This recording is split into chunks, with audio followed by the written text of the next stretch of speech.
Assalamualaikum warahmatullahi wabarakatuh. A'udzubillahi bismillah alhamdulillah. Alhamdulillahilladzi anzala sakinatahu fi qulubil mu'minin. Asyhadu an la ilaha illallah wahdahu la syarika lah wa asyhadu anna Muhammadan abduhu wa rasuluhu la nabiyya ba'dahu. Allahumma shalli wa sallim ala sayyidina Muhammadin wa ala alihi wa sahbihi ajma'in. Faqad qala Allah ta'ala fi kitabil karim wa huwa qailin a'udzu billahi minasy syaithanir rajim wa sari'u ila maghfiratin min rabbikum wa jannatun 'arduha as-samawati wal ardu 'iddat lil muttaqin.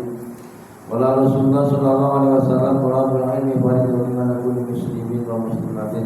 Ayat al-hadis sadaqallah wa sadaqa Rasulullah sallallahu alaihi wasallam. Hadirin muslimin, para bapak, para ibu, para muda, para pimpinan kesukuan, majelis kepada yang dorong Ustaz. Sama Ustaz kan?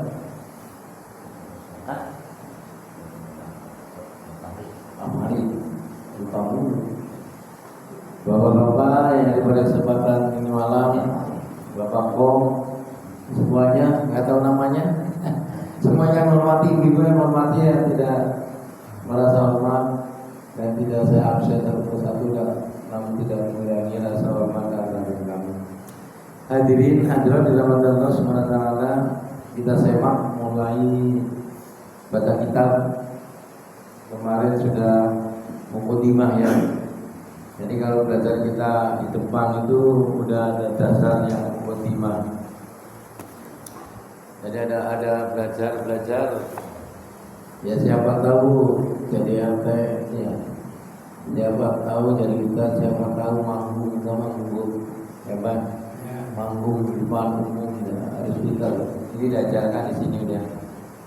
Jadi dihafalin aja alhamdulillahilladzi alhamdulillahirabbil alamin wa bihi nasta'inu ala dunya waddin. Itu ada semuanya. Qala musanifu bi hadil kitab sahabatun nazar qala bidarinal amin amin. Kemarin sudah menerangkan bab perkara dunia dan perkara akhir. Waalaikumsalam. Monggo. Jadi menyambung masalah lafal kemarin ya, SMA sampai mana kemarin la haula wala quwata illa billahil aliyyil. Jadi kita ngomong di depan orang atau nyambut atau ceramah ya, sambutan udah cukup pakai itu sabunatun aja. La haula wala quwata illa billah.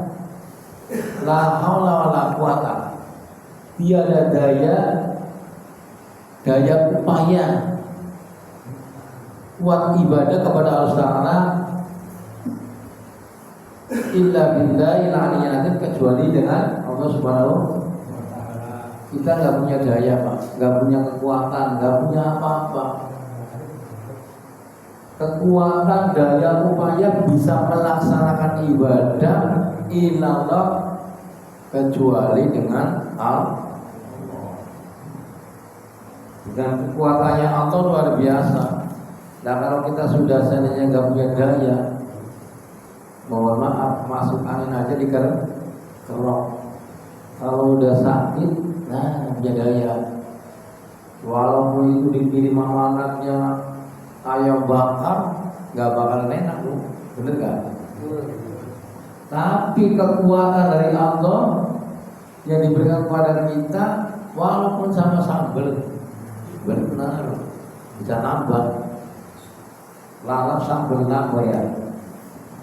Walaupun dibawa enak kayak apa, kekuatan nggak ada. Tiada daya kekuatan yang bisa ibadah kecuali dalam Allah Subhanahu.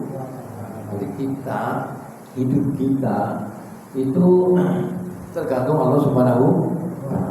Kita tidak bisa apa-apa, bisa melaksanakan apa-apa kecuali dengan Allah Subhanahu. Itu maka dari itu la haula wala quwata illa billahil aliyyil. Itu doa termasuk ampuh melafal kalimat Allah ya doa.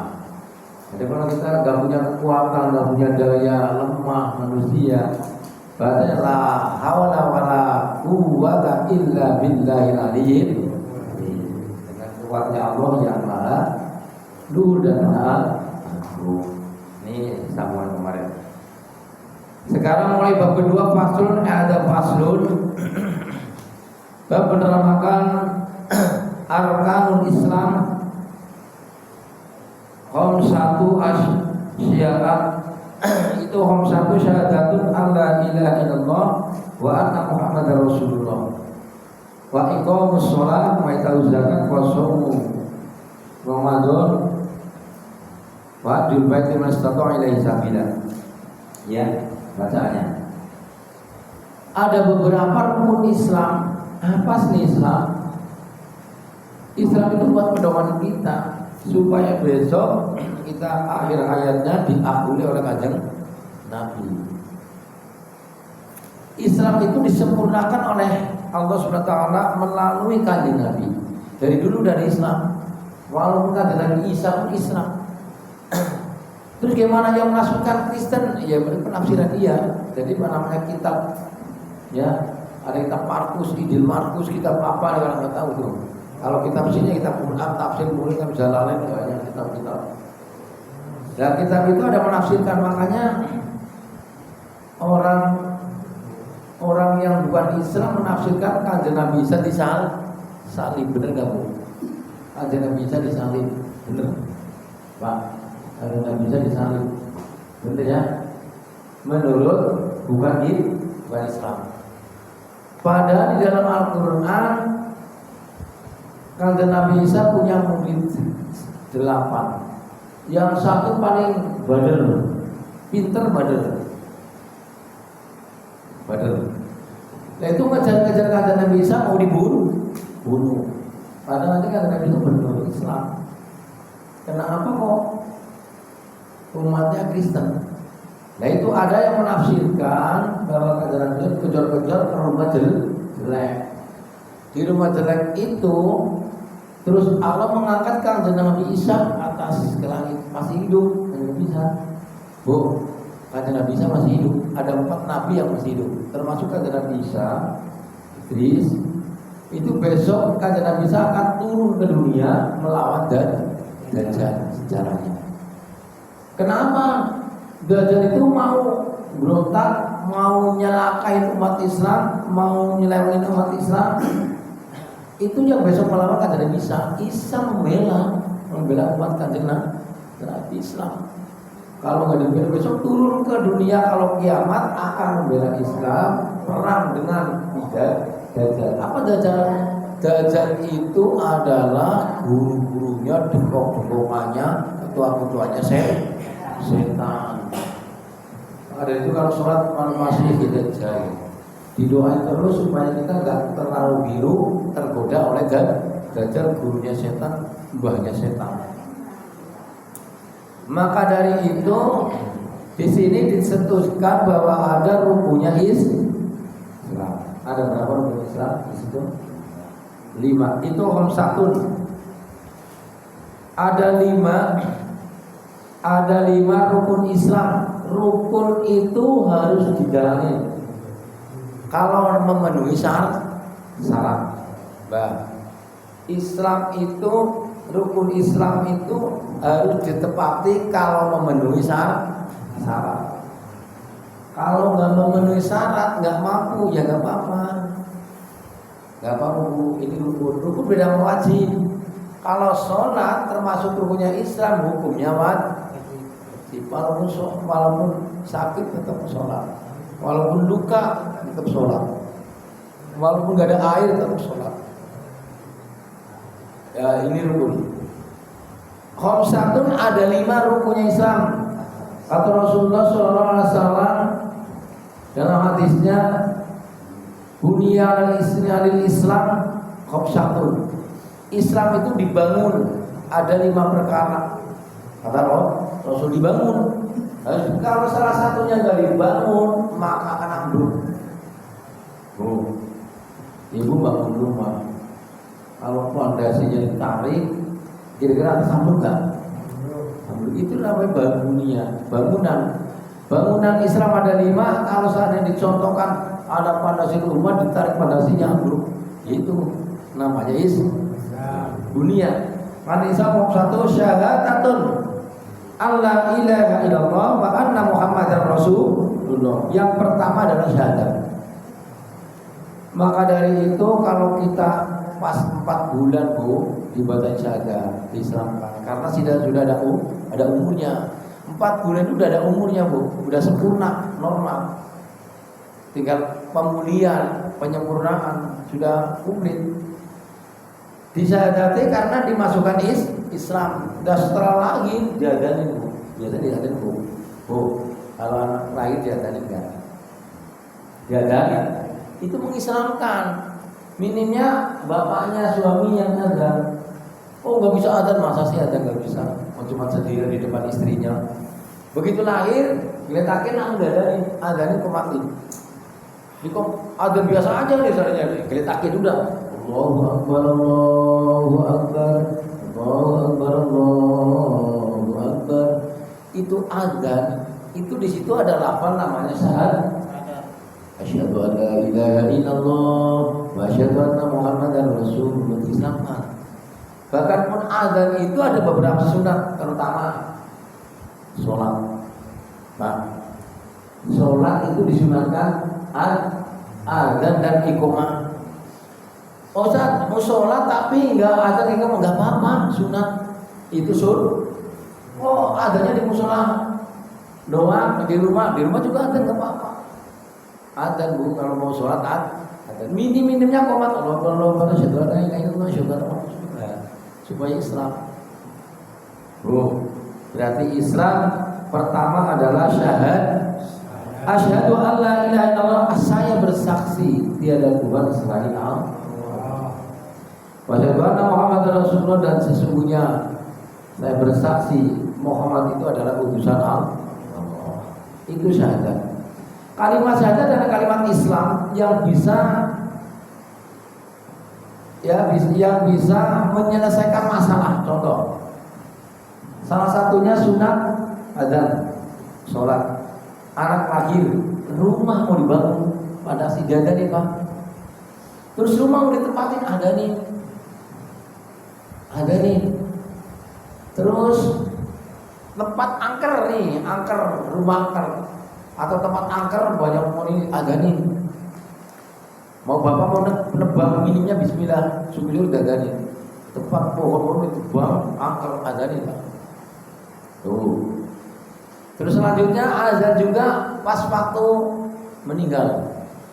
Mau berangkat dadanin, karena itu supaya terus di-backing oleh namanya syahadat diislamkan. Takutnya di awal meninggal, apalagi pas saat meninggal, itu rebutan ilaika ilallah, ilaika ilallah, ilaika mari setan, ilallah mari Allah, kepada Allah. Jadi kalau ada orang meninggal itu digerumunin atau ditungguin, rebutan sama setan. Jadi meninggal itu bisa rebutan, bisa ikut karena suul khotimah. Begitu meninggal malah suul khotimah karena ikutnya. Adzan.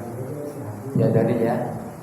Terus iqamah masuk lubang yang lanat jadanin sunat.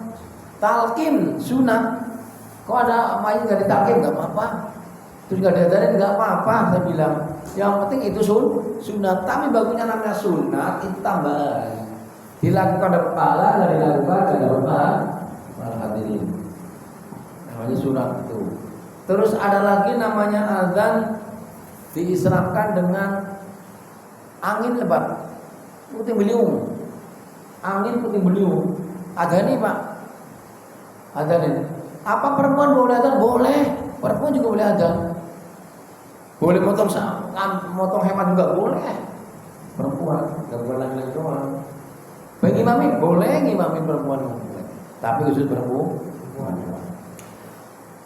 Lah puting beliung azanin dengan izin Allah kita mengadzankan, mudah-mudahan puting beliungnya redam, bahkan dihilangkan. Terus hujan lebat nanti kira membahayakan banjir, adanin. Adanin supaya idahnya nggak lepas. Hujan tapi menyelamatkan, nggak membahayakan. Betul-betul hujan.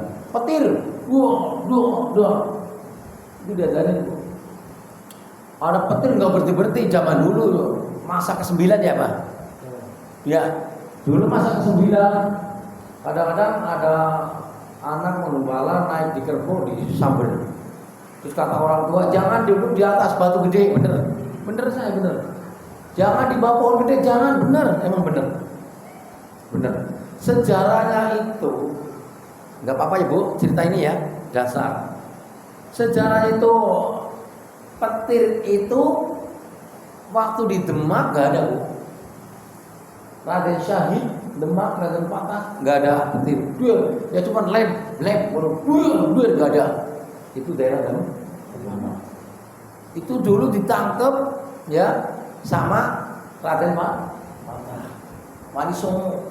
Jadi ilmunya Wali Songo lebih tinggi daripada petir, bisa ditangkap. Setan jin bisa ditangkap, jadi ikut bisa. Nah, kalau di sini masa ke-9 biasanya. Nah, zaman dulu memang benar. Saya ahli mengembala kerbau, orang tua saya kerbaunya banyak. Ya Pak, biasanya apa itu banyak hewannya ya? Ya Pak, banyak hewannya. Habis. Habis. Terus itu balmuk juga banyak. Dulu saya juga banyak, sampai 22 kerbau. Nah itu orang tua ngomong jangan kalau hujan, dapat tetap biasa. Udah biasa, jadi karena petir ini biasa Pak, nggak takut. Cuman pesan orang tua jangan di atas batu gede. Yang kedua jangan di bawah pohon gede. Kenapa? Itu petir itu nyari setan. Nyari setan, mau membunuh setan. Apa mati? Enggak mati tapi hancur. Dari setan senangnya di pohon gede Mak. Dia di pohon gede tempatnya. Kalau di pohon gede itu pasti ada setannya, aku yakin. Cuma cek mental nggak ada. Kalau percaya tarik. Batu gede, makanya kalau ada batu ada setannya. Lah itu petir nyari-nyari seperti itu. Biar kalau ada setan bunuh dia. Lah pas pasti ada setan di batu gede, ada anak duduk di batu gede. Kesamber ya benar kesamber. Di bawah pohon kesamber. Bambu kelapa gede kesamber. Itu bentuknya kayak apa? Biologi. Jadi kalau pas dia itu memang kebakar semua, ya Pak. Nah kalau nyamber orang ya dulu. Dulu saya memang tukang mengembala. Jadi kalau ada petir saya kendel Pak. Doanya dari orang tua gini. Subhanallah wal malaikati min hikmati. Subhanallah alhamdulillah wa la ilaha illallah. Subhanallah min hikmati. Ada doanya dulu, ada orang tua dulu ngaji suka baca gitu atau salamun ala alamin. Subhanallah Maha suci Allah, apa yang nggak lupa nggak ada petir, min kipati pokoknya. Nah, itu doa kalau ada petir atau salam kaulami robim, itu ada petir. Terus kalau malam-malam dikasih doa, jalan malam-malam gitu, dulu kan agak rawan ya, banyak hewan buas. Doanya salamun alamin. Keselamatan untuk ada Nabi Nuh dan semua alam, jadi semua dilindungi.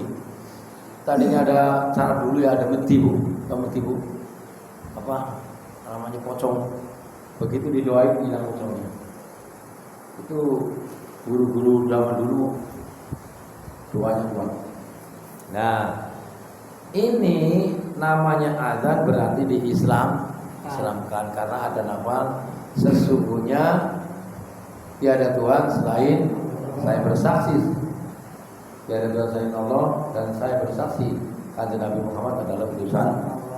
Itu namanya rukun Islam yang pertama. Berarti rukun Islam pertama syahadat. Maka dari itu ibu bapak kalau mau sholat antisipasi takut terjadi ucapan menjadi hutang atau menjadi musyrik. Kalau mau sholat baca syahadat asyhadu an la ilaha illallah wa asyhadu anna muhammadar rasulullah. Usolli fardhu isya. Begitu tambah astagfirullahaladzim, Ada doa Rabbi a'udzubika min hamazati syaitin wa a'udzubika rabbi yadurun. Berkata doa lagi kul a'udzu birabbin nas malikin nas supaya dijauhkan dari pengaruh biru godaan setan. Itu lafaznya kul a'udzu birabbin nas. Apa Bu? Kul a'udzu birabbin nas malikin ilahin nas min syarril waswas alladzi yuwaswisu fi sudurin nas minal jin. Kalau sholat, kenapa? Ya kalau saya udah lihat kalau di Mekah ya menurut Imam Maliki ya Balia udah lihat dari rumah tinggal Allah Akbar udah cukup, nggak mau coba lagi Imam Maliki. Jangan disamain sama Mekah karena Imam Maliki kalau di sini adalah mazhab Imam Syafi'i. Jadi mengantisipasi supaya kita pas lagi saat takbir itu adalah rukun pertama. Itu jangan digoda dengan godaan setan. Lagi Allah apa gorengannya kesel, waduh ngeri. Saat takbir adalah ingat Allah. Lah caranya supaya dilindungi baca kul a'udzu birabbin syahadat kepada Allah Subhanahu wa taala dan syahadat kepada Rasul Allah Subhanahu wa taala. Asyhadu an la ilaha illallah wa asyhadu anna Muhammadar Rasulullah. Yang pertama Bu. Jadi rukun ini rukun Islam, ibu kepengen menjadi Islam yang mulai pertama kali diadani. Adanya, masa nggak bisa adan? Ada yang di sini nggak bisa adan? Nggak mungkin, pasti bisa semua. Insya apalagi hari azan ya Allah. Hukumnya orang azan dan imam hukumnya sama Pak. Imam ya hukumnya gede, azan ya hukumnya gede. Kalau azan gede yang undang seorang Allahu Akbar, ayo pada datang, udah ada azan, udah kumandang, udah masuk waktunya, jadi berbondong-bondong dapat pahala. Sama juga azan mengajak kepada kebaikan. Nah kalau imam beda lagi. Imam kalau benar dapat pahala gede, tapi kalau nggak benar nanggung semua Kalau imamnya jelek, imamnya yang nanggung, imam itu dapat pahala sempurna. Mulus. Ya cuma ini ada nilai 10, nilai 20, 30 gitu ya. Tapi semua ditanggung imam nilai 50 ya.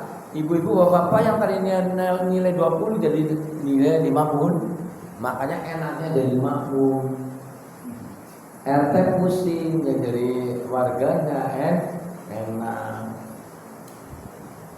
Presiden pusing jadi warganya yang enak. Ini namanya syahadat. Rukunnya dibangun dengan syahadat. Wa iqamus shalah, yang kedua rukunnya salat ada. Rukunnya Islam adalah salat. Iqamus shalah mendirikan salat. Sampai sini aja dulu. Dua ya Bu, dua ya. Kita bahas. Salat itu adalah pondasi. Kalau pondasinya lemah, roboh. Kalau pondasinya rapuh, maka kan ambruk. Itu pondasi. Awalu ma yuhasibukum yaumil qiyamah as-shalat. Nih, besok Bapak Ibu yang ditanya oleh malaikat pertama adalah salat. Fa in fasadat fasa'i amalihi. Seandainya salatnya bagus, ini mulai nih Ibu, udah kedua ya ini ya rukun Islam. Maka yang lain itu bagus menurut hadis. Kalau sholatnya jelek, maka perbuatan yang lain ikut jelek. Pandasi karena pandasi. Kalau kepengen musola ini kokoh, pandasinya kuat. Kalau pandasinya rapuh, maka kokohnya pun bagus kayak apa? Ambruk. Itu sebagai dasar. Ya Bu, ya Pak. Jadi pondasi pertama adalah sholat, rukunnya Islam. Kalau mengaku jadi umat Islam, pertama syahadat, kedua melaksanakan sholat. Masuk di sini adalah sholat wajib. Bu, sholat wajib Bu tahu Bu? Sholat 5 waktu. Kalau kanjeng Nabi 6 waktu. Sholat wajib 5 waktu, tahajudnya sewaktu khusus kanjeng Nabi. Gak pernah berhenti dari sholat tahajud. Jadi 6. Menurut Islam adalah ada 5 waktu. Aqimis sholat. Bisa Pak? Jadi ya udah mulai santai Pak. Jadi rukun Islam yang kedua adalah melaksanakan sholat dan mendirikan sholat.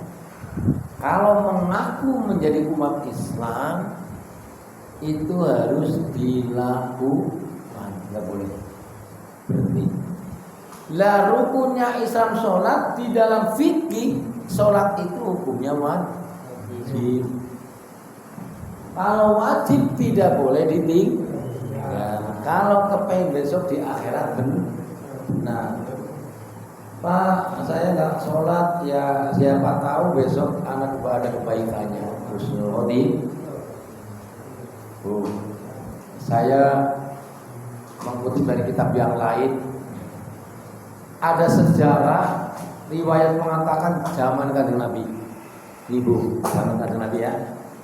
Pak, ada orang meninggal.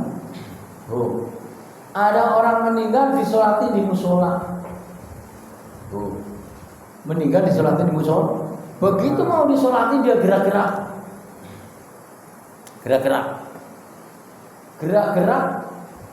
Udah terima itu gerak-gerak. Terus gerak-gerak dibuka, ditanya, kamu siapa? Itu yang jawab itu hewan di situ namanya ular.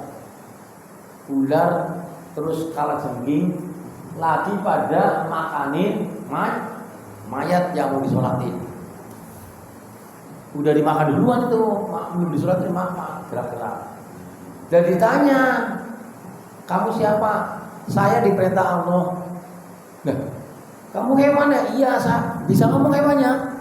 Hewan bisa ngomong, aku diperintah Allah suruh makan orang ini.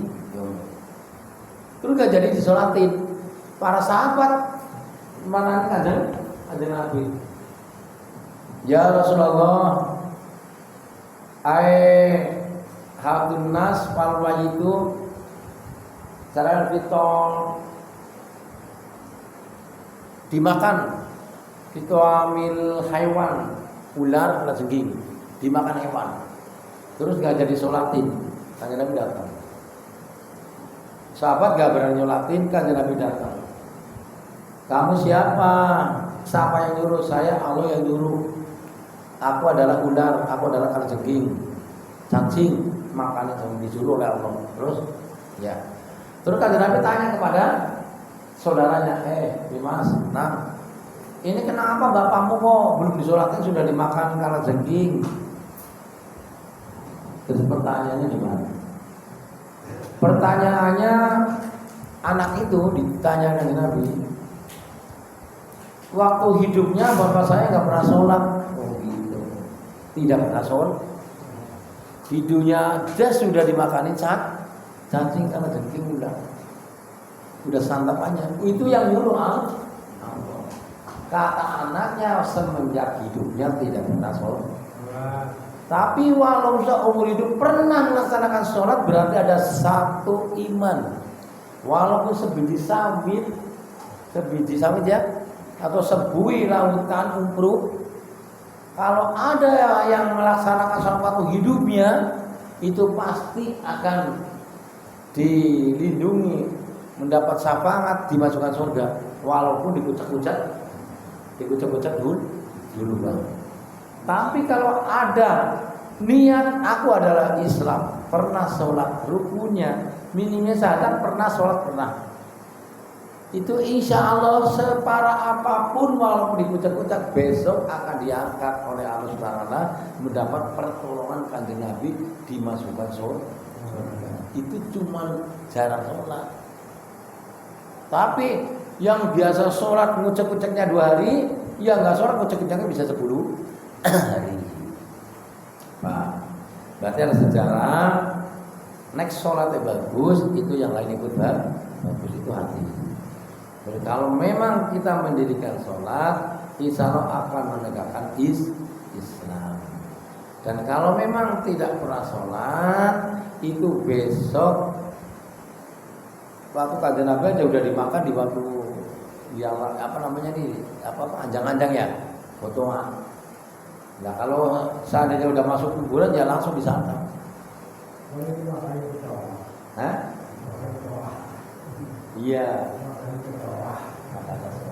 Isya, walaupun arah-arahnya sekarang lagi belajar nggak apa-apa, 5 waktu sambung sama waktu nggak apa-apa. Dengan sadar sendiri, dengan baik sendiri karena Allah Subhanahu wa taala, karena melaksanakan niat baik.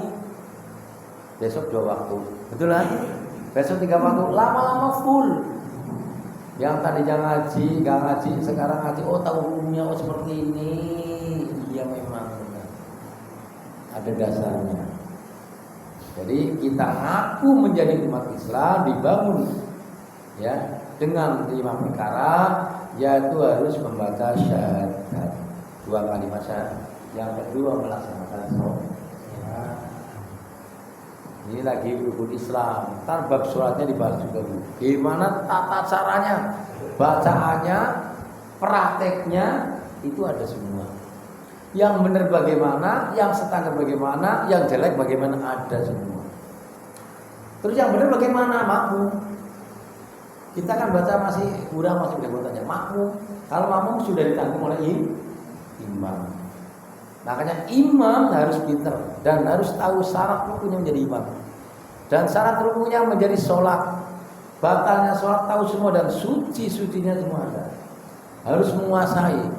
Kalau nggak menguasai akan terjebak sendiri. Nggak tahu apa-apa menjadi imam seandainya. Bacanya nggak tahu, syarat rukunnya imam nggak tahu, rukun sholat nggak tahu, menjadi imam. Ya nggak apa-apa kalau nggak ada yang lain. Kalau dari kalangan umum udah pintar-pintar semua, harus pintar. Kalau nggak pintar asalnya nanggung semua makmum. Imam memang kayak gitu. Bayaran enggak, ya kan PNS enggak, tapi nanggung dosa makanya berat jadi makmum berat.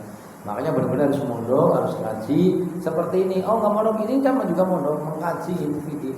Ntar apapun dibahas di sini ada semuanya. Pertanyaan apapun yang kita laksanakan di dunia, sholat, ibadah, kehidupan dunia ada semua. Itu saja. Referensinya adalah kita mengakui sebagai umat Islam ada rukunnya. Rukun Islam ada 5 termasuk baca syahadat dan melaksanakan sholat. Itu rukun. Paham Bu? Ada pertanyaan? Udah Isa belum? Udah? Ada pertanyaan? Sedikit? Ada yang perlu ditanyakan? Hah? Oh ya besok lama-lama. Gak apa-apa, sekarang lagi dasar nih.